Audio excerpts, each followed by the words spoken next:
Hi, it's Robert Mendelson, Fractional CMO here in beautiful Montreal, welcoming you to another episode of the Fractional Pros Canada podcast. We're part of Fractional Pros Canada, the home for Canada's fractional community, and you can find us on Facebook. We bring you conversations about everything fractional that matters for fractional executives and businesses from coast to coast. Think of this as your go-to spot for real talk, practical wisdom, and strategies you can actually use, all without the corporate fluff and with plenty of Canadian content. Whether you're a fractional pro or a business in our great country of Canada and beyond, this conversation is for you. Grab your espresso and let's dive in. Welcome to the Fractional Pros Canada podcast. I'm your host and Fractional CMO, Robert Mendelson, here in beautiful Montreal. Today, we're going south of the border for another installment of our cross-border playbook series. Joining us today from the greater Chicago area is a true pioneer in the digital space. He's a LinkedIn alchemist, a media psychologist, and one of the world's first independent LinkedIn consultants, having started his firm back in 2006. Now, remember, LinkedIn only went live in 2003. He's the creator of the LinkedIn Style Guide and brings a unique background to the business world, blending industrial psychology with training from Chicago's famed Second City Improv Theater. Today's Fractional Pros Canada podcast is powered by fractionalproscanada.ca, connecting Canada's business leaders with Canada's fractional community. Learn more and explore at fractionalproscanada.ca. JD, welcome to the pod. Good to be with you, Robert. How are things north of here, across the border? They are snowy, cold, and, just the way they always are over here. What's going on down in the great windy city? Well, we're used to that. Don't complain to me. The Great Lakes climate being what it is, and we're taping here in December of 2025, so it's pretty wintry, but no complaints. It's a character builder, and we've built a lot of character through the years. Oh, yes, we have, and we continue to do so. So, JD, I got to start with your background at Second City. Now, there's a Canadian connection with Second City. Big names like Martin Short, Jim Carrey, Dan Aykroyd, Gilda Radner, John Candy, Mike Myers, others, all passed through the Second City doors. Now, most of those were the Second City in Toronto.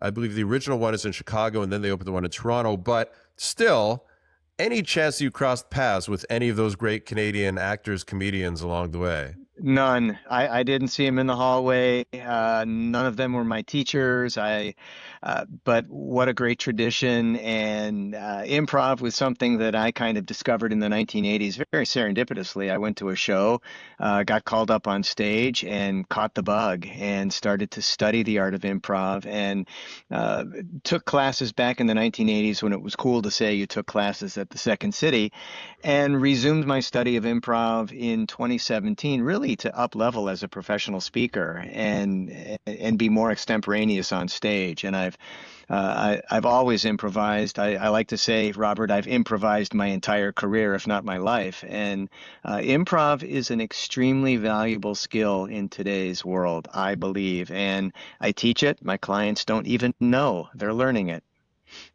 So I was going to ask, when you're giving us a prepared speech, keynote presentation, something like that, any written notes, or is it all improv? I'm winging it, babe. Winging it.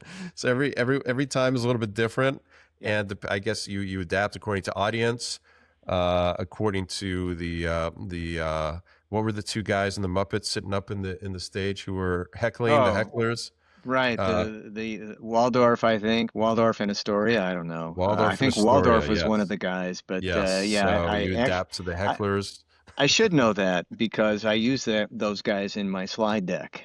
Wow. As a judgmental audience. I think that we're a very judgmental society, so we're always parading ourselves before the critics, and we have to be thick-skinned at this point.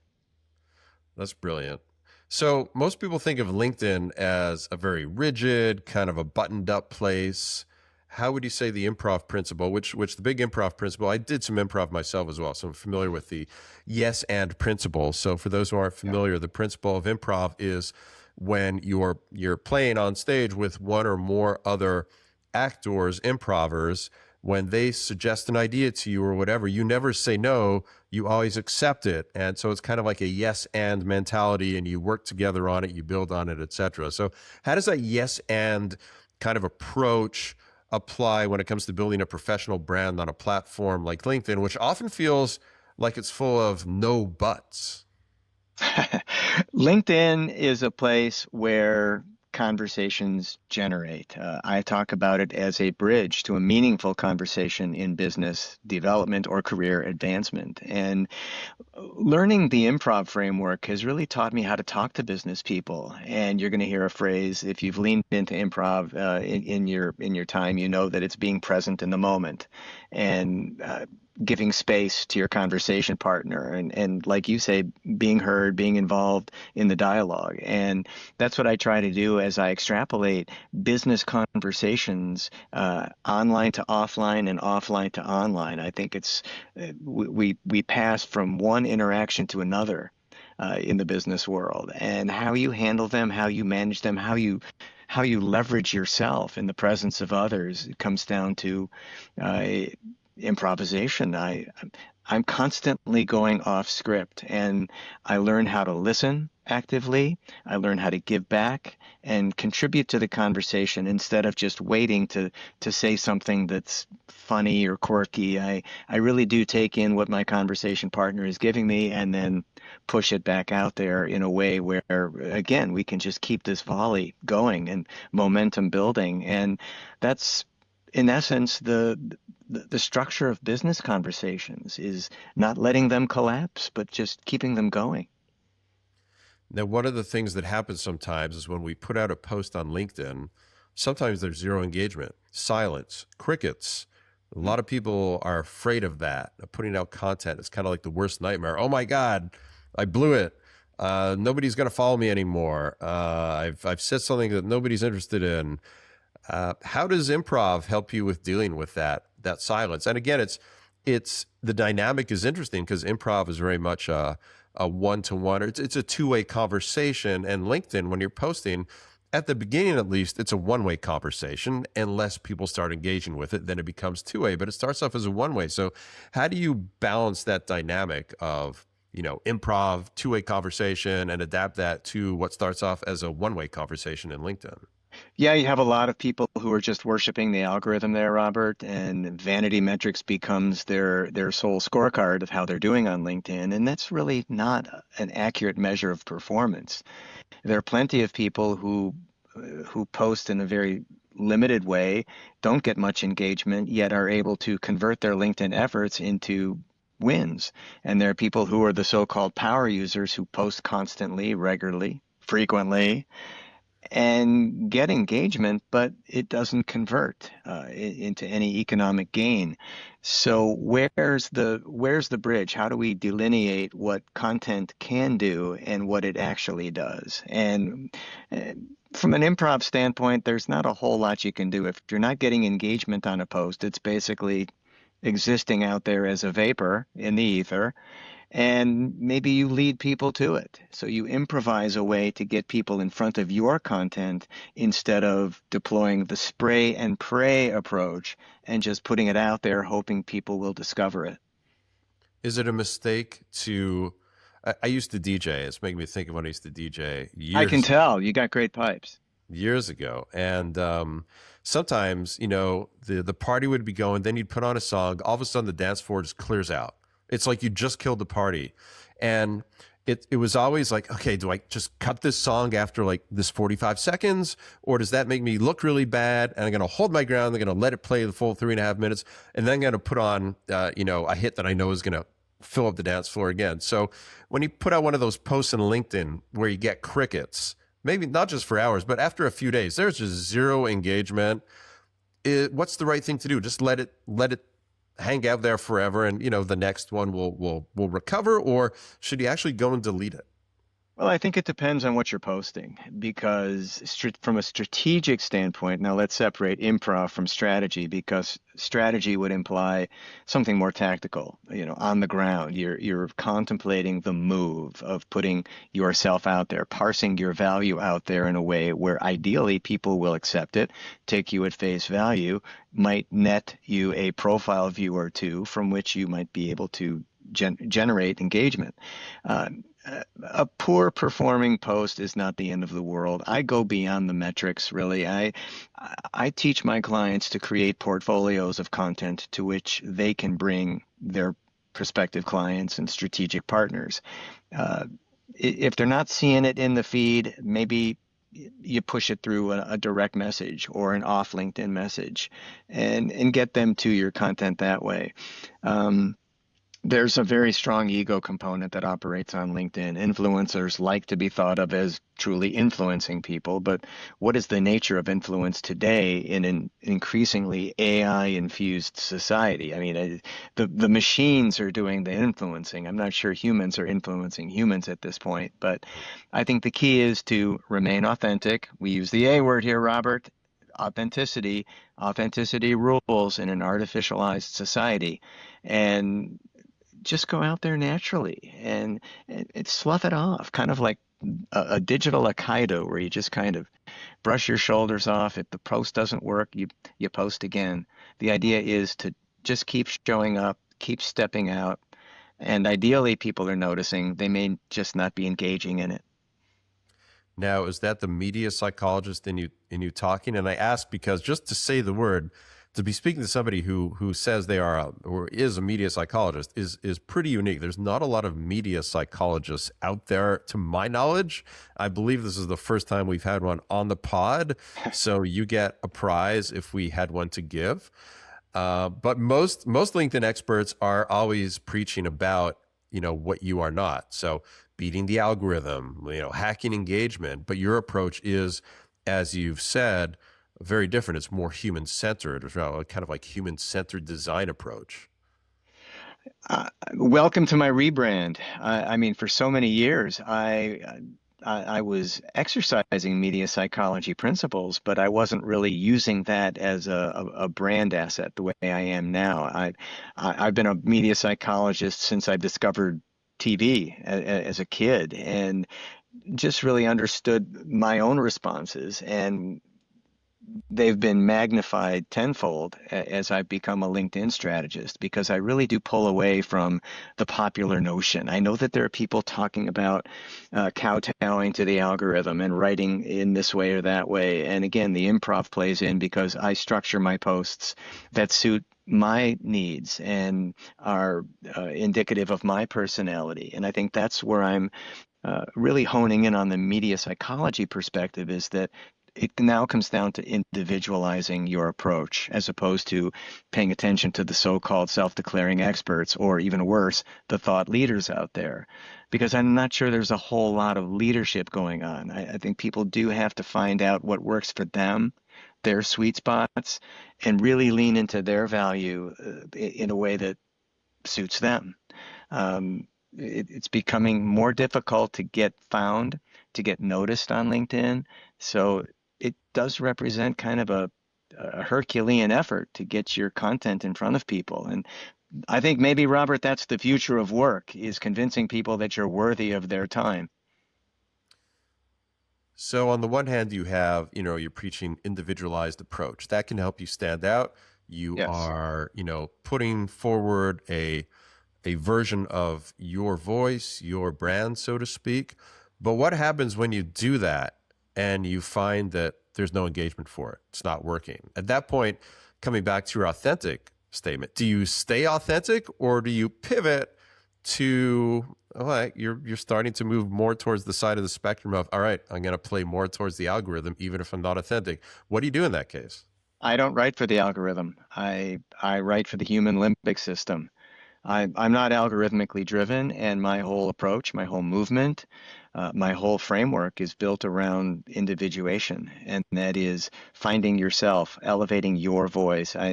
The moment you start caving in and doing what the what everybody else is doing, you become a commodity. There's no branding in just following the leaders. You have to stand out. If you want to be a leader, if you want to be perceived as such, you have to find an individual perspective that suits you. And that's what I've done. That's really all I've ever done is I don't put anything out there until I edit it and I really put it through the A/B test, my personal A/B test. Is this me? Is it representative of who I am? Are my core values embedded in this? And that's what I bring to my consultation. That's what I bring to my speaking. That's what I'm bringing to your podcast is if people are going to stand out on their own merits, they truly have to stand out on their own merits.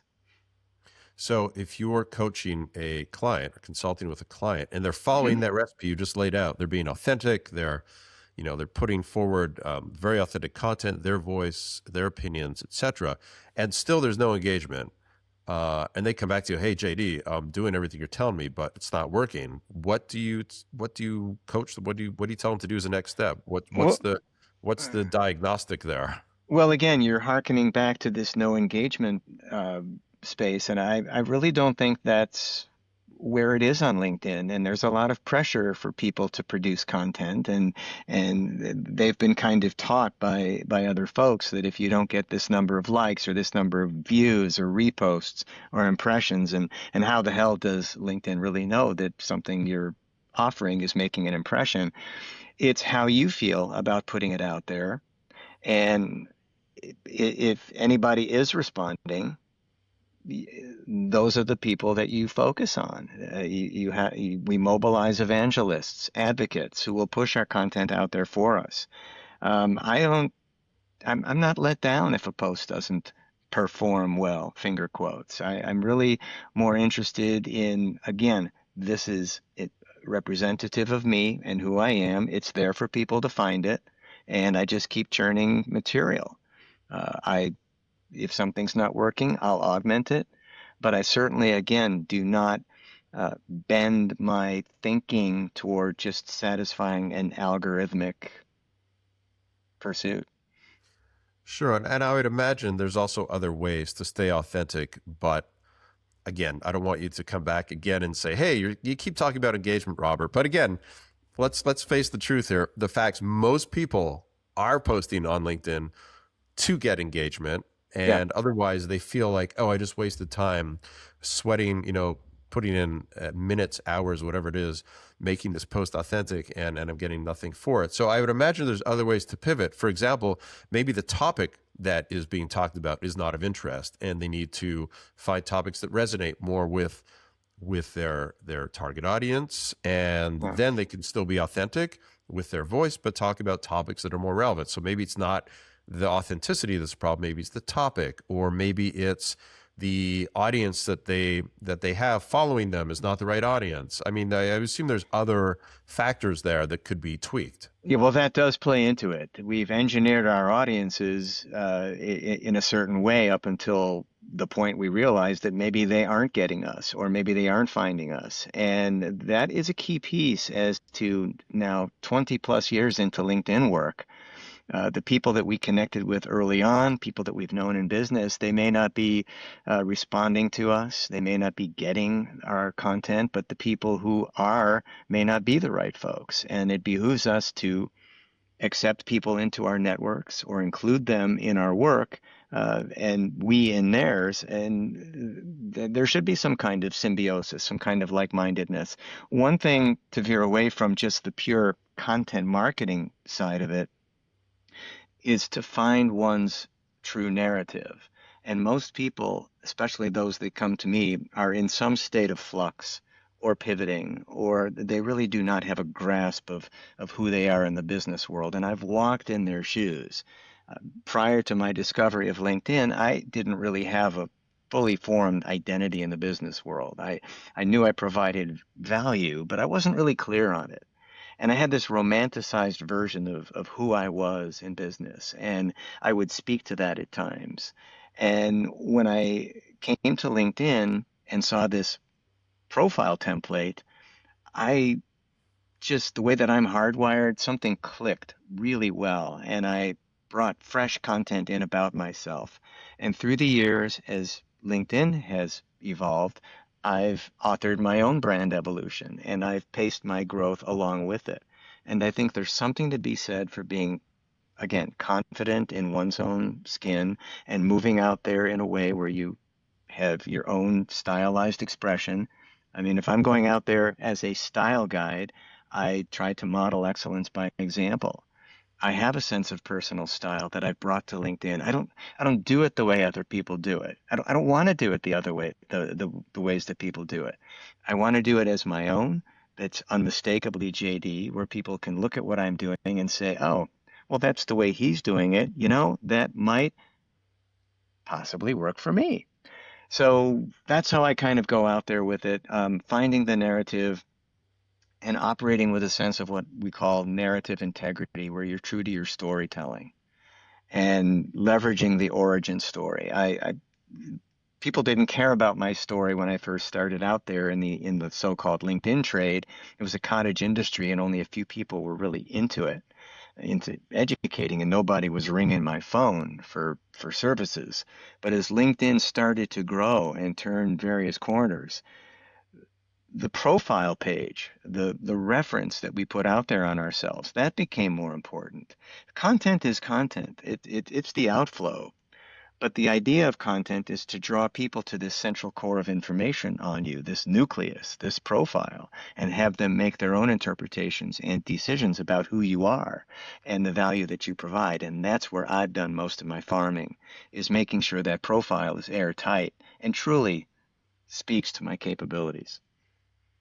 So let me pick your brain a little bit selfishly. So I have kind of like two narratives I'm putting out there, right? So I'm really wearing two hats at the same time. One is building the Fractional Pros Canada community, which I've been doing for about a year now. So that's one hat. So I have built up a pretty good audience of fractionals Mhm. across Canada and beyond who are following me on LinkedIn. On the other side, I am still operating as a fractional CMO. And so I want to get in front of potential clients, right? On, both sides of the border. Mhm. And what do you coach to somebody like me who's legitimately trying to run? It's really, if you want to look at it as two businesses, I'm not sure how lucrative the first one is, but let's call it a business. So Okay. two businesses at the same time, putting in almost a 50-50 effort, more or less on average, let's say. Mhm. What's your suggestion to me? Is it, Robert, you need to pick a lane, or there is a way to feed both of those, and here's how to do it? Yeah, and I love offering free consulting on a podcast. No I love problem taking it. there, of course. And I think there's many people in your position who have multiple brand extensions who wonder, well, is this under one umbrella? Do I need a separate profile for each? Is LinkedIn going to force me to commit to something? Am I going to cause confusion in people who view my profile? And the answer is yes to all of the above, only because you have to give due emphasis to what is going to produce the victories for you. So for folks that are in multiple positions, they have multiple positions open on their LinkedIn profile. It will cause a bit of a disconnect because if someone within one target market is viewing you as maybe in your hierarchy of roles, you're this and not that, it could be lost opportunity. That's where the about section is so vital to conveying and articulating your psychology to potential prospects. Is it says in no uncertain terms, here are my core competencies, here's the accomplishments, here's what I do today, and here's my vision, my aspirations for the future. And I think whatever it is, if you're a consultant, if you're an executive, if you're in transition, if you're shooting for a paid board role, if you're moving from the nonprofit world to the profit world, and vice versa, if you've been a commercial executive and now you want to launch a business, LinkedIn is going to force you to commit to something. And once you do, That's where the thrust of the profile has to be. But if you're also doing this and you don't want to leave business on the table, well, you can speak to it and you can network separately with it. You can kind of be cooperative and collaborative with your own profile and say, yes, I do this, but I also provide these areas of service. Okay, One so profile, one profile. well, that's always the other question. Like, there's so many people like, I wish I could have two separate profiles, one for this and one for that, but that's not a possible Yeah, solution. So one profile. yeah, You have to so see somebody to have your versatility syndrome treated. You're too versatility versatile. syndrome.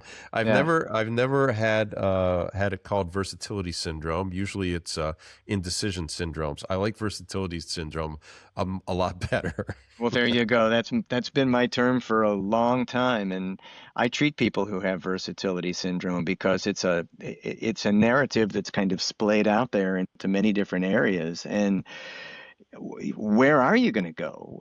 Is it going to be 50-50? Am I doing this 70% of the time and this 30% of the time? Am I going all in on this, but I'm keeping this as a backup? And that's the beauty of the profile too, Robert, is you don't have to disclose everything about your business model. You can run in one direction, and if it's not working, you can bring in more of the other direction. Or if you're launching new initiatives, writing a book, new media work, whatever the case may be. You've authored an article that has a place in the profile. It's a very flexible and elastic document.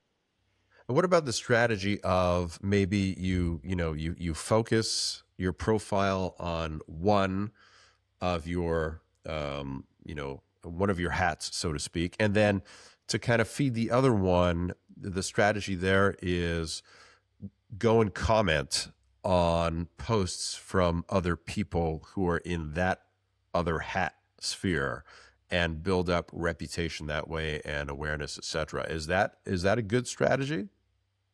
I would say so. It opens up a window into your world because your activity on LinkedIn is now part of your LinkedIn profile. It's anchored to your profile. So if people want to get a good look at who you are and how you express yourself, or maybe some infusion of your guiding principles onto LinkedIn, they can access that through your activity log. So if you're commenting on the posts of others, which is a extremely critical strategy these days for a number of reasons, not just in branding, but just in building the network. You're basically sidling up to people and ideally offering some insight. You don't want to steal their thunder. You don't want to hijack the thread, but you're out there. You're getting noticed by people who have also played on that thread, who may view your profile and see that you've got all of these knowledge areas, and then you declare, and then you can direct message them, you can connect with them, you can engage with them in an area of conversation that's directed improvisationally. That's the improv piece. You can go in any different directions. You become almost chameleonic in how you brand yourself.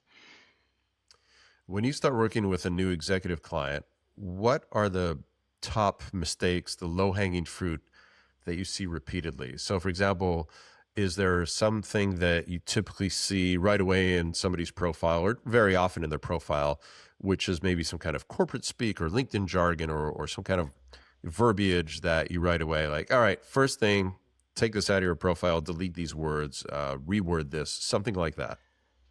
Well, I'm an outsourced provider of the service, so I'm designing the LinkedIn profile, and I like the word design instead of create or craft because I believe there's a true aesthetic that should come through the page.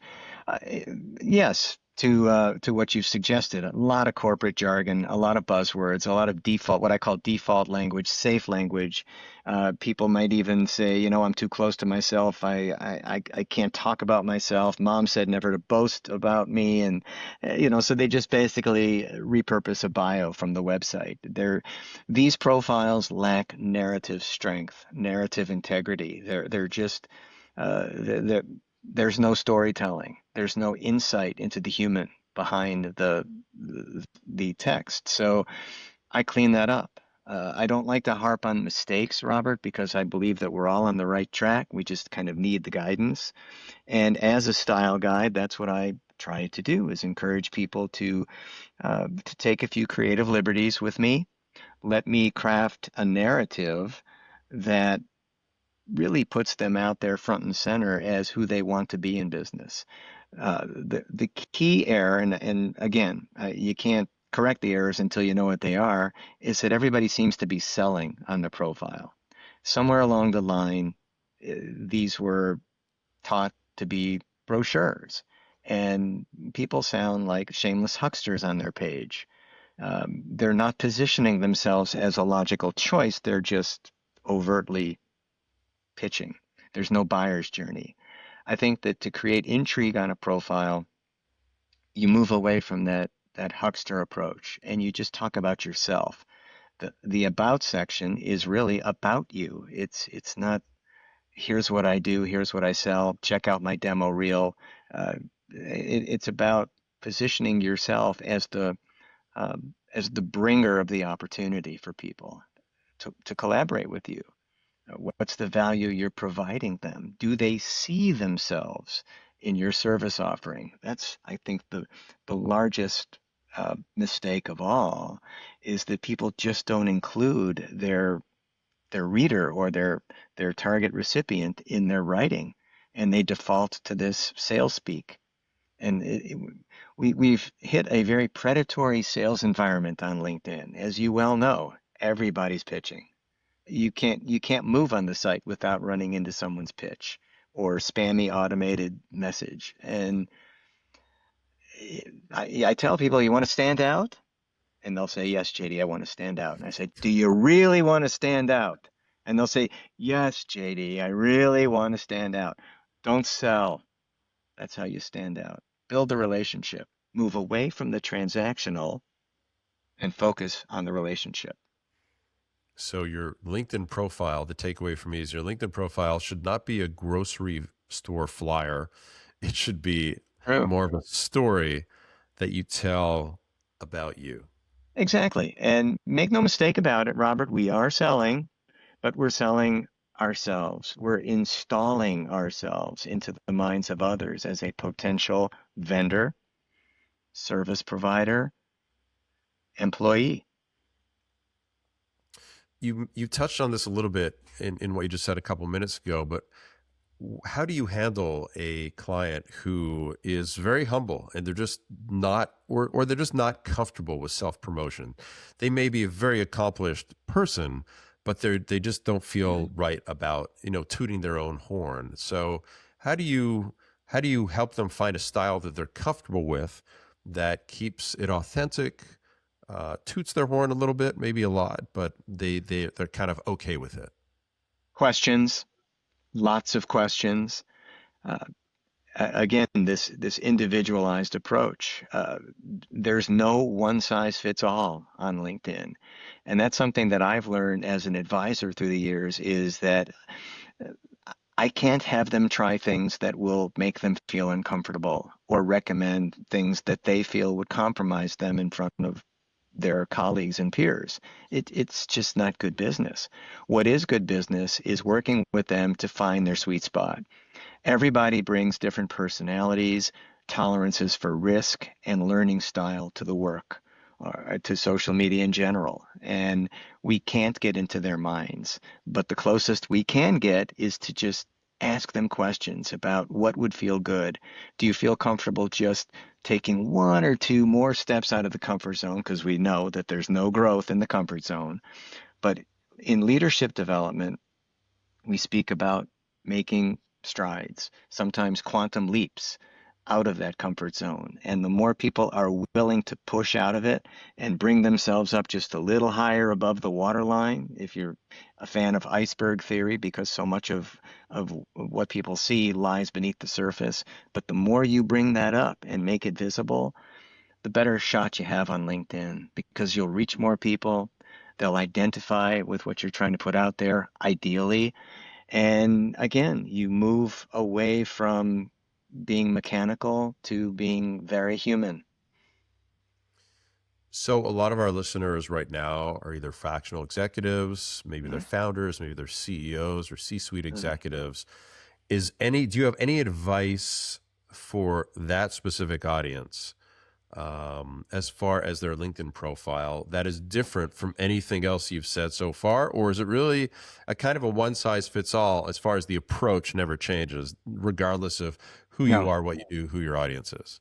Yeah, everybody is different, and everybody is differentiating. And I look at positioning and differentiation as the key. Fractional executives don't fall under any kind uh, of template. And working with them, they all have different perspectives. They come from different industries and markets and verticals. And until I know what their core strengths are and I mean, it's difficult to recommend.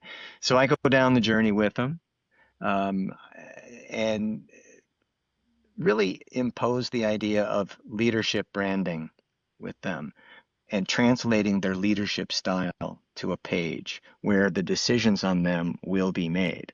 LinkedIn profiles are decision-making engines. And if the engine is revved up and well lubricated, it's going to produce a lot of good decision making. If it's stale or pale or poor or underdeveloped, there's nothing to go on. How are you going to be able to make a decision or discern what this individual is capable of doing? So working with fractionals who are between their successes, yes, it's all positioning. It's about what has worked for you, what are your aspirations. I believe in aspirational communication and really express what the executive wants to do and how they build winning cultures. If they're CEOs or CFOs or COOs, whatever the C, uh, they're contributing to culture. They're part of a pinnacle leadership team. What have they accomplished? What are they accomplishing now? What's their thinking today? And what's their future vision? That's the key, Robert. So few profiles communicate a future vision of what the subject wants to do or wants to accomplish or wants to contribute. And I try to simplify that narrative for people. You mentioned leadership style. I'm curious about how do you communicate leadership style in a profile? I think you talk about the people that you've guided, the teams that you've built, the teams that have performed well. What went into those teams? What did you add to the equation that turned a stagnant team into a cohesive unit? I think there's a lot of emphasis on internal performance, on employee engagement, and again, organizational culture and morale building. Great leaders do not create toxic workspaces. They create high functioning units. And organizational transformation is a huge field right now, business transformation. Everybody's preparing for and managing change, and the great leaders handle this. They anticipate it. They welcome change. It's an ability for them to solve the problems of leadership, and the ability to communicate that on a profile in with an economy of words, and to be able to transmit this very, very quickly and show leadership strength in every detail, even the most salient brand element of all on the page, which is the headshot. An energetic headshot can breathe new life into a profile. An eye-catching banner image, great language and linguistic cues in the professional headline. It's a vertical cascade of information that is ideally keeping people scrolling and learning more about your capabilities as a leader. And the better you are at just pulling this out and just getting it out there for people to consume, that's what accelerates the perception of you as a leader, and that's what converts into reality. Now, a lot of leaders, and especially a lot of great leaders, at some point fail, maybe at several points fail. What do you do with something in your job history or career history where you were at a company for a few months, maybe a year and a bit, and you left because you failed? Do you stay authentic and do you talk about this didn't work out? Here's why. Here's what I learned. Do you put a positive spin on it? What do you do with that? Well, that's probably something that's best kept for the interview. I'm not the guest on your podcast that's going to talk about how to nail the interview, but I can certainly state that nobody talks about the projects they've botched or the opportunities they've mishandled on a LinkedIn profile. I think that's where you do really want to bolster your position of leadership and and fortify yourself, give yourself an edge. I think that we know that it hasn't been a primrose path for everybody. Of course, there's been mistakes, and the great leaders learn from their mistakes. It's even acceptable to state that in the about section. It's what we've learned that makes us better leaders. I know that for myself. I became a student of leadership a little later on into my professional timeline. Prior to that, I learned from people who I didn't think were great leaders. Quite frankly, I didn't think they had leadership capabilities or projected an aura of executive leadership. And once I found those people, and more importantly, once I started to collaborate with them, I could see ways that they could bring this out of them and put it forward into the online world. And they could say anything they wanted to about themselves as leaders, as long as they lived up to it in the physical world when they were in front of people. It's prove to me you're a great leader as opposed to state that you're a great leader. I think that there's a distinction there. So then, is there a caveat to being authentic in your profile where if there are some, spots in your history that weren't shiny and beautiful, that you just don't talk about them? Probably. I've worked with many leaders that want to conceal. And who am I to say, no, we should put this out there? We really want to inhibit your growth here by putting this out there. But I've isn't worked that with the people who ultimate are also authenticity though? post-crisis. I'm sorry? Isn't that the ultimate authenticity though? Being vulnerable and saying, "Hey, I did this. I worked at this company. It didn't work out. It was a total disaster. Here's why. Here's what I did wrong. Here's what I learned from it. Here's what I take away from it." Don't people look at that and say, "Wow, this person is vulnerable, authentic. They're admitting their failures, and let's face it, we've all had failures. I like this person. I want to learn more." Wouldn't it play that way? Shouldn't it play that way? Well, maybe in a perfect world, but I'm not convinced that we Okay. want our leaders to be, full of chinks in their armor. Leadership has been and is and will always be the hottest topic in business, and companies keep churning leaders. And boy, it's tough to find good ones. It would seem, and I think people want to give themselves every advantage nowadays, Robert, especially online where we've got so much mis and disinformation coming at us. The better you can articulate a value proposition, the more opportunities you'll be able to generate or at least get people into a conversation with you. And we always talk about the best foot forward approach. And I'm not sure that admitting to failure so blatantly is a best foot forward approach. Um, we want our leaders to have humility, empathy, emotional intelligence, uh, believability, that we want them to be grounded people. We don't want them to be holier than thou. And in big companies where, I mean, the stakes are going up seemingly on the hour to stay competitive, we want firm, committed, and very competent and visionary leaders. And there's ways to state that in a profile that corroborate that.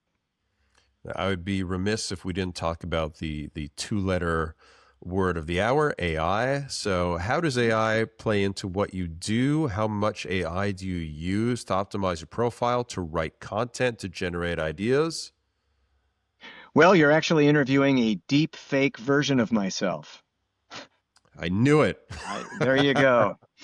No, actually, that's not true. I'm flesh, blood, and bone right here in front of you. You know, wow. Where to even start? And as we sit here and stream this on December 30th, 2025, we're coming into 2026. All of this is still in beta.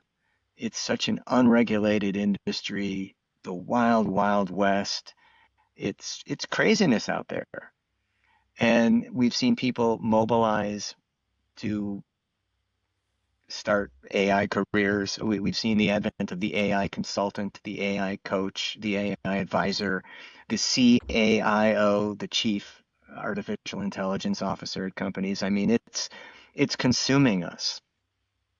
And I'm a little outspoken on it because I champion human creativity, and for all the threats that it's going to replace jobs and human functions, it's alarming because machines don't have bank accounts. Are you going to pay a machine? I mean, no, of course not. You're going to pay human beings, and work and the preservation of society is a uniquely human challenge. So I don't know. On LinkedIn, uh, it's just eye roll city for me sometimes when I scroll down my feed and see what people are doing and saying and posting.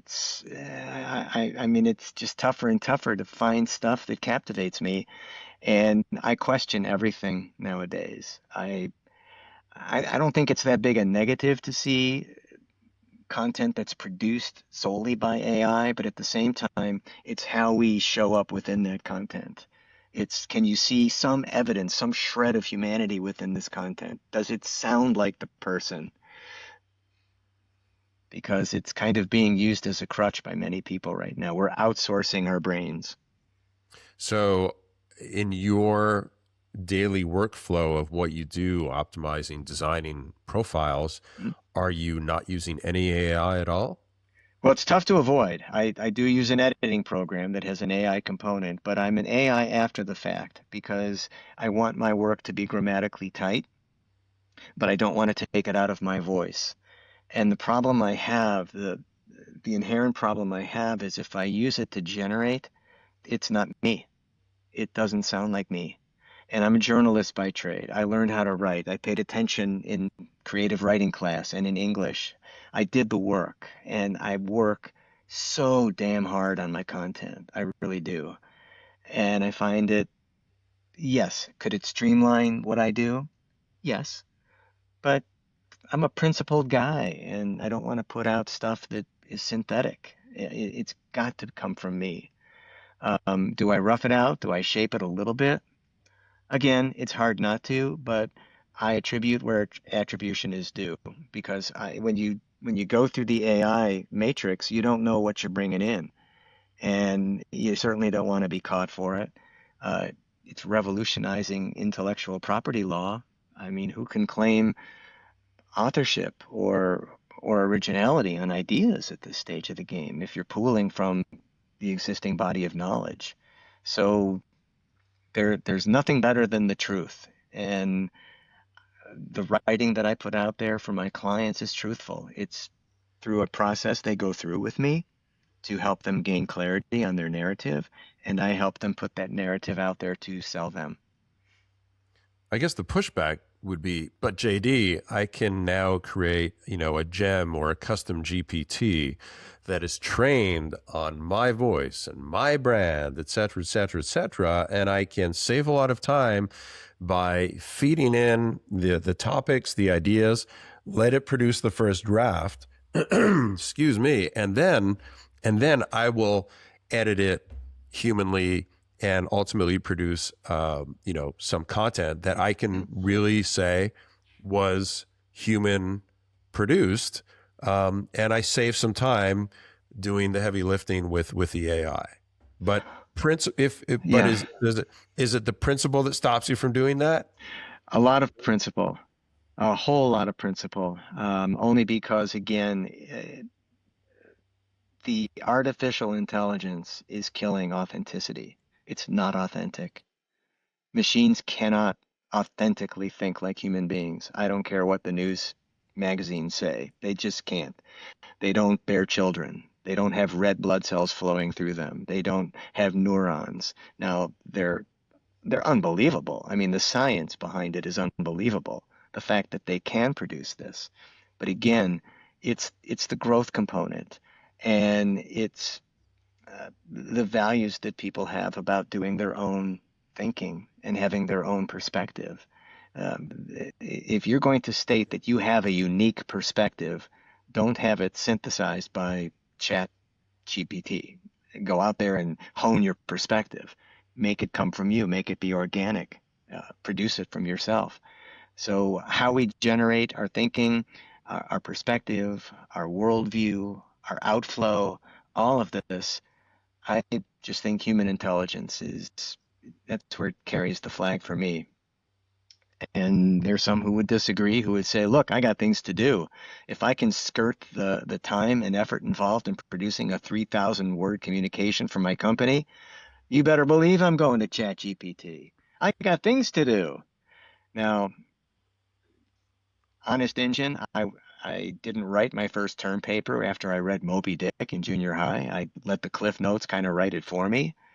Cliff Notes, by the way, were the AI of its day, Robert. Yeah, but no, And I wouldn't even compare. You can't even compare Cliff and Notes to and AI. the teacher got wind of it pretty early when all of these term papers started sounding the same, where people Mhm. would just kind of copy, oh, nice treatment of the Cliff Notes, and Right. you got the C minus or the D plus for it because it wasn't your own. Um, when you can do that kind of thinking, when you can go in there and really produce content prolifically as yourself, I just I just think you offer greater style.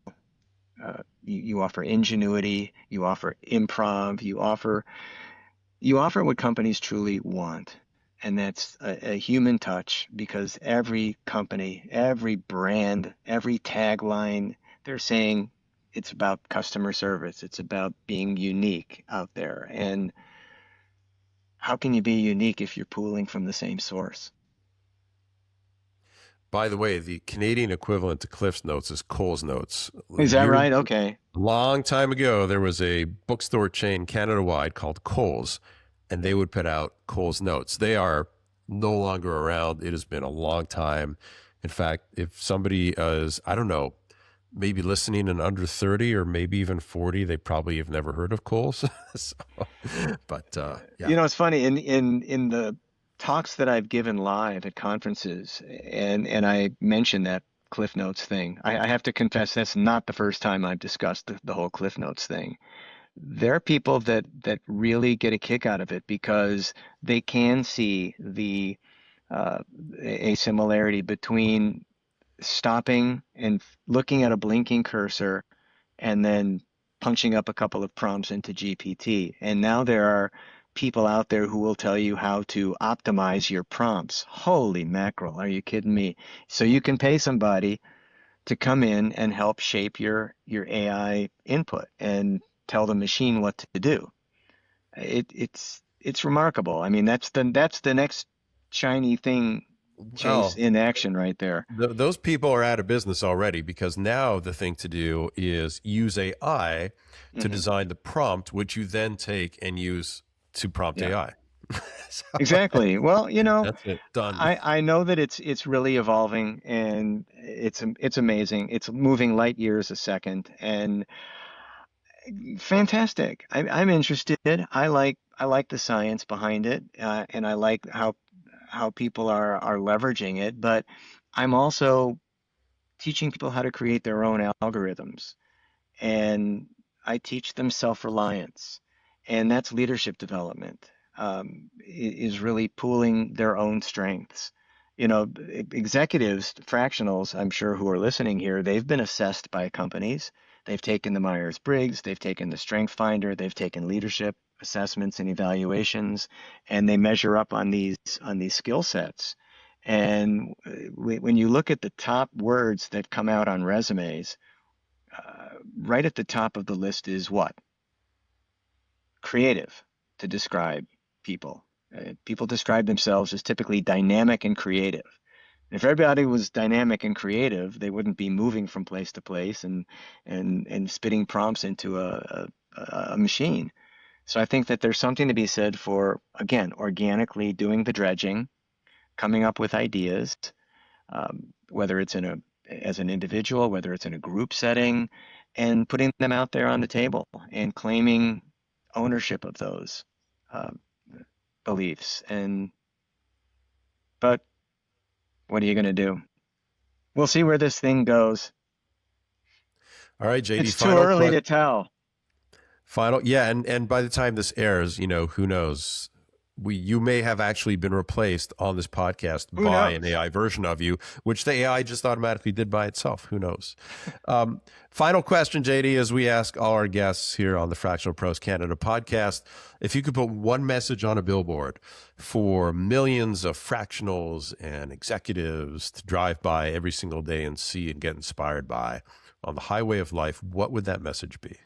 It's my favorite quote from cinema. It's universally applicable, uttered by the late great Roy Scheider as Captain Brody in Jaws. You're going to need a bigger boat. You're going to need a bigger boat. Just gnaw on that for a while, huh? All right. We'll leave it at that. JD, thanks so much for sharing and joining us here on the Fractional Pros Canada podcast. My pleasure, man. Thanks for having me.